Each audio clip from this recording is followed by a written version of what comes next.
It is given in this question, chromium crystallizes in BCC structure and the edge length is given as 300 picometer. We need to find out the density of the crystal lattice.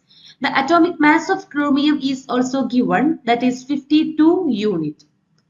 We have the equation to find out the density, that is equal to Zm divided by A cube into Avogadro number. Here D is the density, Z is the number of atoms in the unit cell and M is the atomic mass of the element and A is the edge length. For a BCC crystal lattice, the number of atoms Z will be equal to 2 and the edge length is given as 300 picometer and the Avogadro number is 6.022 into 10 raised to 23 per mole. Now we can substitute all these values in this equation to find out the density of the crystal.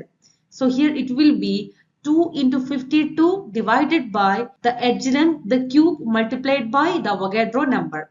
Hence the final answer will be 6.39 gram per centimeter cube. That is the density of the crystal.